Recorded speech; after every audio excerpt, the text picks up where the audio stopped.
The air in Portland's Forest Park was thick with the scent of pine and damp earth. But for Elias, it carried the weight of a truth he'd buried for years. At 23, he stood at the edge of a clearing, his sneakers sinking into the mud, watching his 4 adoptive brothers laugh under the fading sun. He wanted to tell them, needed to, but the words felt like stones in his throat. Elias had always been the quiet one, the black kid from a rough foster home who'd been plucked from uncertainty by Marianne, their adoptive mother. At age 12, she'd given him a home, a family, a chance to be more than a statistic. But now, as he watched Javier, 25, Latino, with a quick smile and restless energy, Theo, 21, Asian, sharp-witted and soft-spoken, Caleb, 20, white, all freckles and reckless charm, and Samir, 18, mixed race with a poet's heart, he felt the familiar ache.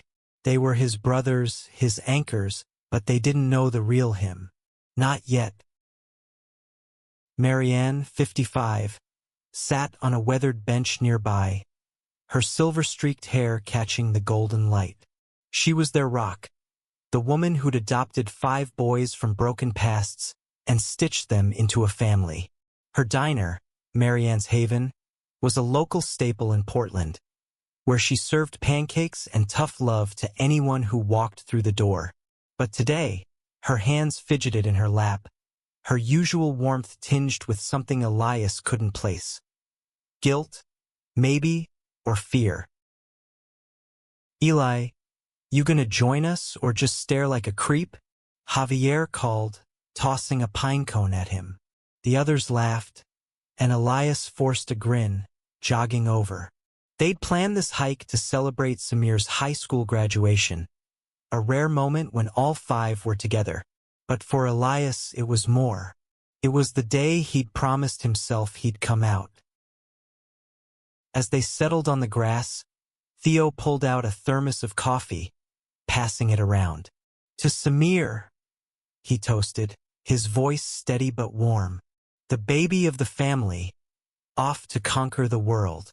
Samir blushed, ducking his head. Elias watched them, his heart pounding. He'd rehearsed this moment 100 times, but now, with their eyes on him, it felt impossible. "I've got something to say," Elias blurted, his voice cracking. The group stilled, sensing the shift. Marianne's gaze locked on him, intense, almost pleading. I'm gay." The words hung in the air, raw and unshakable. For a moment, no one moved. Then Caleb, ever the wild card, broke the silence. "Dude, same." His grin was wide, unapologetic. Elias blinked, stunned. Javier raised a hand, sheepish. Me too." Theo nodded slowly, his eyes soft. "Yeah, me too." Samir, barely audible, whispered, "Same." The clearing seemed to hold its breath as 5 pairs of eyes turned to each other, realization dawning. They'd all been hiding the same truth. Marianne's face was unreadable, her hands clasped tightly. Elias expected her to say something, anything, but she only stood, murmuring about needing to check the trail map. Her sudden distance stung, but the brothers were too caught in their own revelation to notice. They laughed, nervous at first, then louder, the weight of their secrets lifting. Javier admitted to a crush on a barista. Theo confessed to a boyfriend he'd kept hidden. Caleb joked about his terrible dating app experiences. Samir, still shy, spoke of a boy from school who'd written him a poem. As the sun dipped lower, they shared stories they'd never dared voice, their laughter echoing through the trees. But Elias couldn't shake the image of Marianne's retreating figure. She'd always been their safe harbor, the one who taught them to be fearless. So why did she look so afraid? That night, back at Marianne's cozy craftsman home, the brothers sprawled across the living room, trading stories over pizza. Marianne was quieter than usual, her smiles forced. Elias caught her staring out the window, her fingers tracing the edge of a locket she always wore. He wanted to ask what was wrong, but something held him back, a gut feeling that her silence hid something bigger than their confessions. The next morning, Marianne was up early, flipping pancakes at the diner. Elias arrived first, sliding into a booth. "You okay, Mom?" he asked, using the name they all called her. She hesitated, her spatula trembling slightly. "Just tired, Eli," she said. But her eyes didn't meet his. The others trickled in, filling the diner with their usual chaos.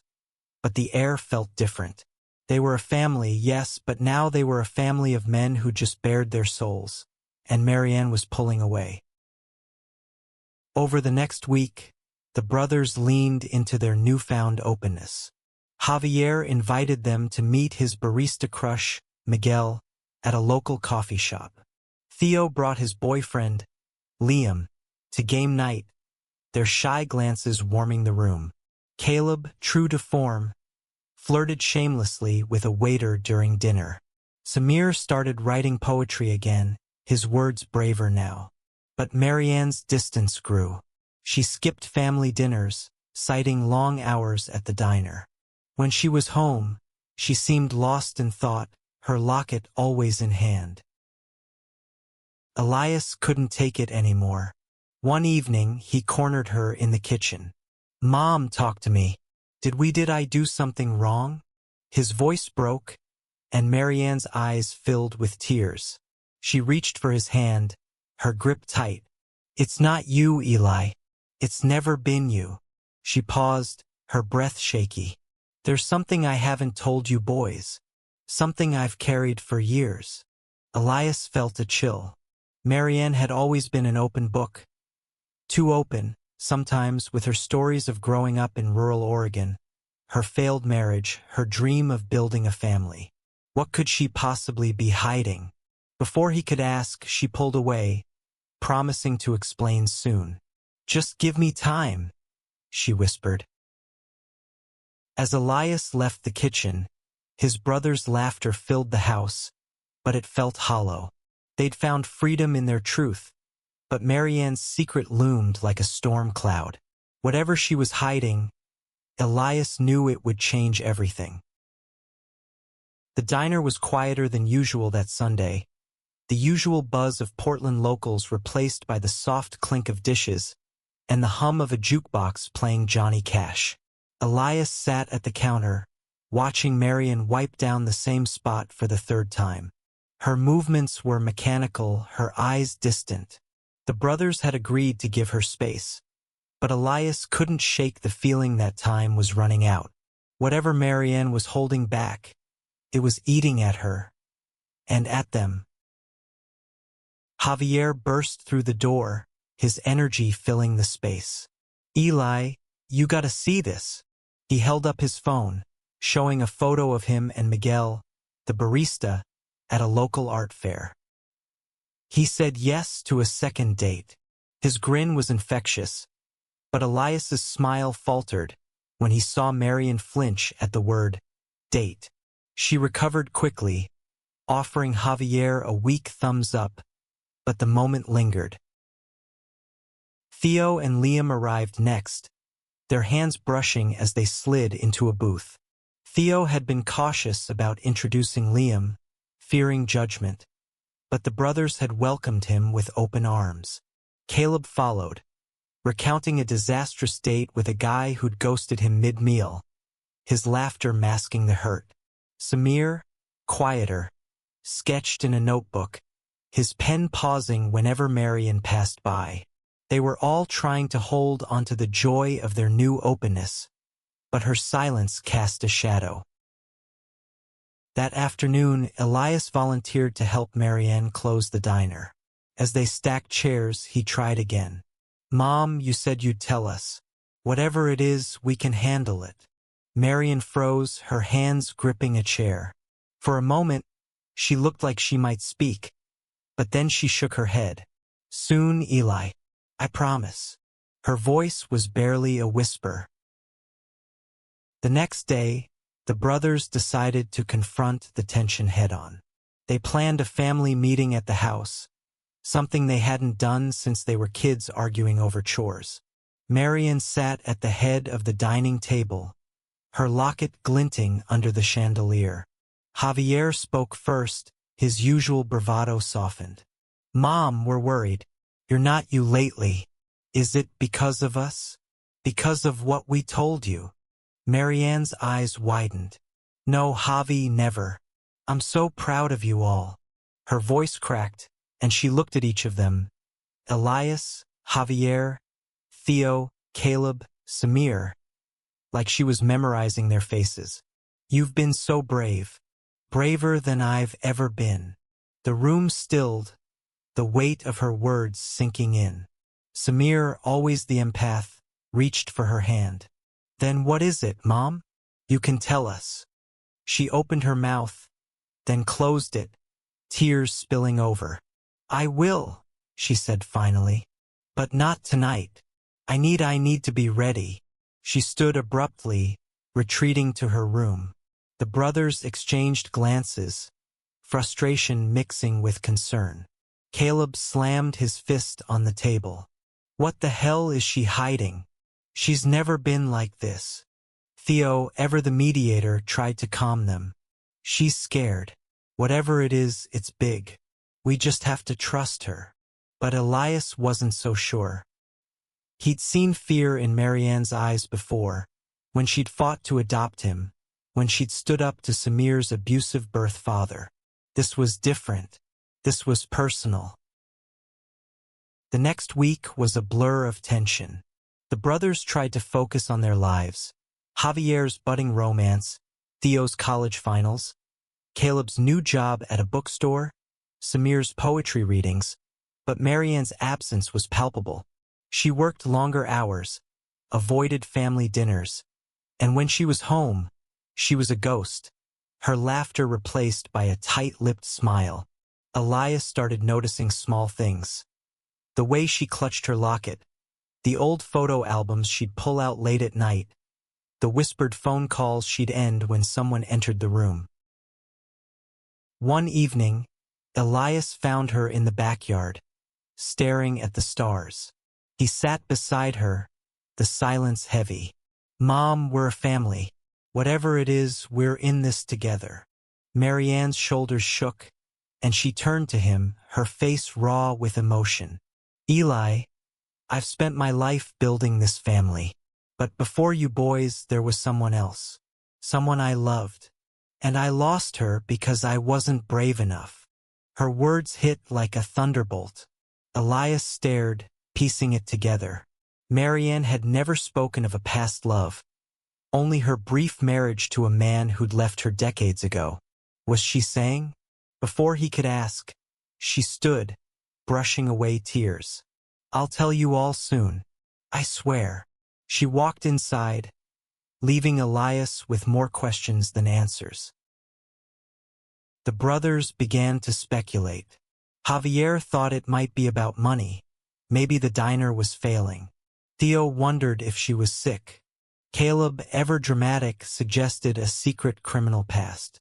Samir stayed quiet, but his sketches started to feature a woman's silhouette, faceless but haunting. Elias couldn't shake Marianne's words. "Someone I loved." The pieces were there, but they didn't fit, yet. The first hint of Marianne's secret came unexpectedly, in a dusty shoebox tucked under her bed. Elias found it while helping her move furniture, the lid half open, spilling old letters and a faded Polaroid. The photo showed a younger Marianne, maybe 25, laughing beside a woman with short dark hair and a mischievous grin. On the back, in Marianne's handwriting, was a single word: Clara. Elias's heart raced. He slipped the photo into his pocket, guilt gnawing at him, but he needed answers. That night, he showed the photo to the brothers. They crowded around the dining table, the Polaroid passing from hand to hand. "Who's Clara?" Javier asked, his voice low. Theo studied the photo, his brow furrowed. She looks important. Caleb, blunt as ever, said, You think Mom was like us? Samir's eyes widened, but he said nothing, his fingers tracing the edges of the photo. Elias confronted Marianne the next morning at the diner, the photo burning a hole in his pocket. Who's Clara, Mom? He asked, sliding the Polaroid across the counter. Marianne's face paled, her hands trembling as she picked it up. For a moment, she looked like she might run. Then she sank onto a stool, her voice barely audible. She was my best friend, my everything. The story came in fragments, each word heavy with regret. Clara had been Marianne's college roommate in the late 80s, a fiery artist who challenged her to dream bigger. They'd fallen in love, quietly, in a time when their small Oregon town wasn't ready for two women holding hands. Marianne had wanted to be brave, to live openly, but fear of her family, her community, her own doubts had won. When Clara pushed for them to move to San Francisco, to live freely, Marianne hesitated. Clara left, and Marianne stayed, marrying a man she didn't love to bury her pain. The marriage crumbled, but the guilt never did. I thought I could fix myself, Marianne whispered, tears streaming down her face. But all I did was lose her. Elias reached for her hand, his own eyes stinging. He wanted to ask more. Where was Clara now? Did she know about them? But Marianne stood, wiping her face. I need time, Eli. Please don't tell the others. Not yet. Elias kept her secret, but it weighed on him. The brothers noticed his mood, pressing for answers, but he deflected, saying he was stressed about work. Meanwhile, their lives moved forward. Javier and Miguel planned a weekend getaway. Theo and Liam started talking about moving in together.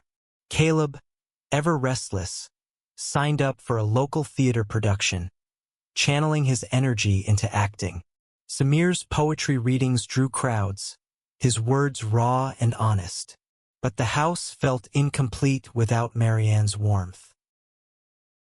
One evening, Samir found Elias staring at the Polaroid.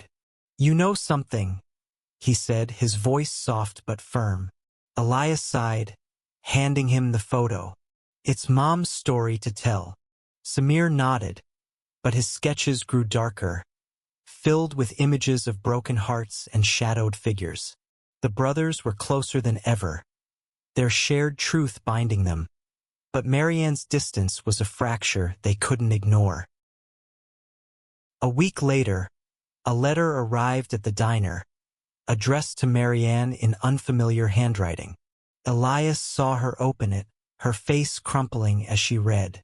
She shoved it into her apron and rushed to the back, but not before Elias caught a glimpse of the return address. San Francisco. His heart sank. Was it Clara? He wanted to follow her, to demand answers, but Theo stopped him. She's not ready, Eli. We have to wait. Waiting, though, was torture. The brothers tried to keep things normal, hosting a game night where Caleb's terrible charades had them all laughing until they cried. But Marianne's absence was glaring. She'd stopped joining them, her excuses flimsier each day. Elias started to wonder if they'd pushed her too far by coming out, if their truth had forced her to face a past she'd buried. Then, one rainy afternoon, Marianne called them to the diner. Her face was pale but resolute, the letter from San Francisco clutched in her hand. I need to tell you something, she said, her voice trembling but steady. The brothers sat in a booth, the diner empty around them. Elias's heart pounded. This was it, the secret she'd hidden for years.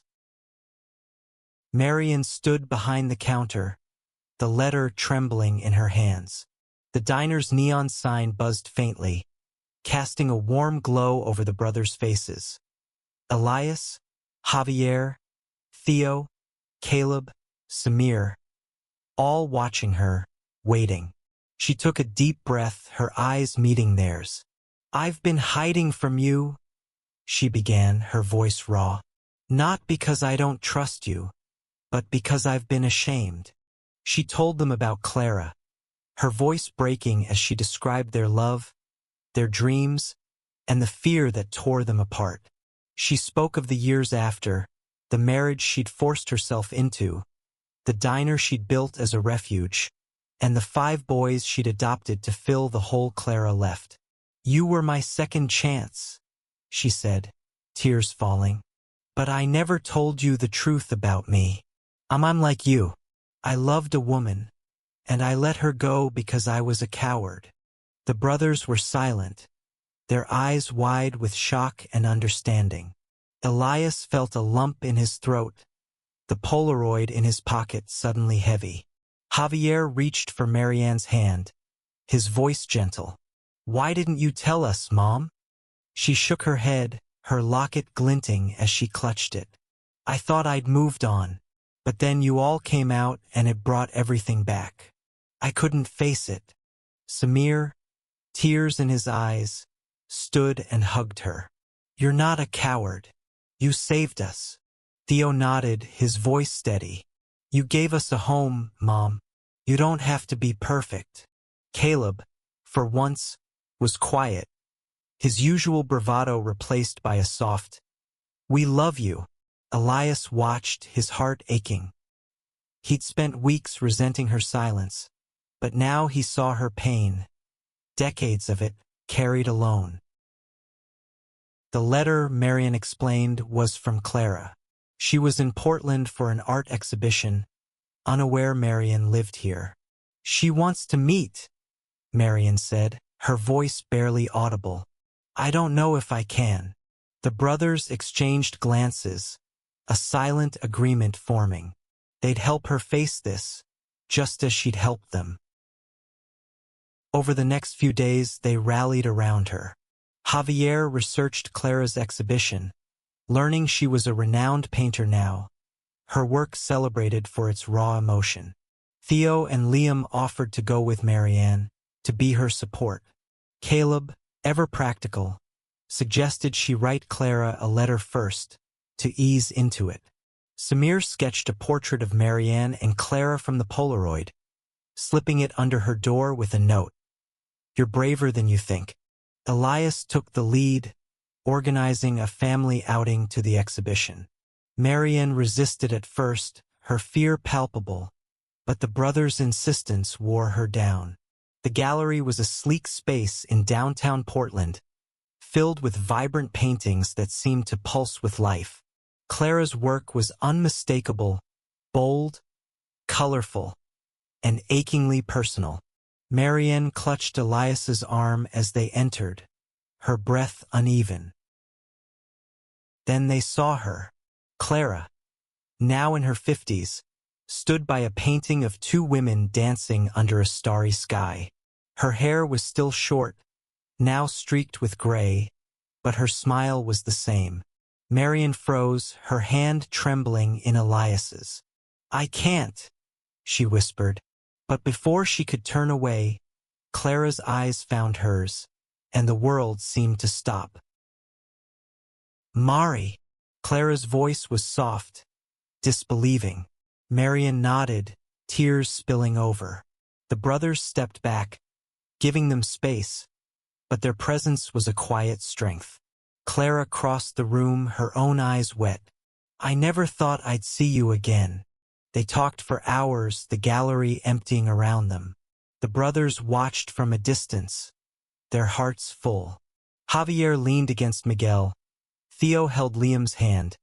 Caleb cracked quiet jokes to ease the tension, and Samir sketched the scene, capturing the moment 2 souls reconnected. Elias felt a weight lift, not just for Marianne, but for all of them. They'd faced their truths together, and now Marianne was facing hers. The weeks after the gallery were a whirlwind. Marianne and Clara met again, first for coffee, then for long walks along the Willamette River. The brothers watched their mother come alive, her laughter brighter, her steps lighter. But there was a fragility to it, a fear that this second chance might slip away. Elias, Javier, Theo, Caleb, and Samir became her cheerleaders, encouraging her to be honest with Clara, to let herself love again. One evening, Marianne invited Clara to the diner. The brothers helped her prepare, stringing fairy lights across the patio and setting a table for two. They teased her mercilessly, but their pride was obvious. As Clara arrived, her eyes sparkling with the same mischief from the Polaroid, Marianne took her hand, leading her to the table. The brothers watched from the kitchen, their hearts swelling as Marianne laughed, her locket finally still. Clara stayed in Portland, and over time, she became part of the family. The brothers welcomed her, sharing stories of their lives, their loves, their dreams. Javier and Miguel got engaged, their joy infectious. Theo and Liam moved in together, their apartment a cozy haven. Caleb landed a lead role in a local play, his confidence soaring. Samir published his first poetry collection, dedicating it to Marianne and Clara. Elias, quieter but no less changed, started dating a kind librarian named Marcus, their connection steady and real. Marianne's secret, once a burden, became a bridge. She and Clara didn't erase the past, but they built something new, a love that was braver, wiser, tempered by time. The brothers learned from it, their own courage deepened by her vulnerability. They'd come out to a mother who understood them in ways they hadn't imagined, and she'd found the strength to live her truth because of them. One crisp autumn evening, the family gathered in Forest Park, the same clearing where it all began. Marianne and Clara stood hand in hand, the brothers around them, their laughter mingling with the rustle of leaves. Elias looked at his family, flawed, fierce, and whole, and felt a peace he'd never known. They'd all been hiding, but together, they'd found the courage to be seen.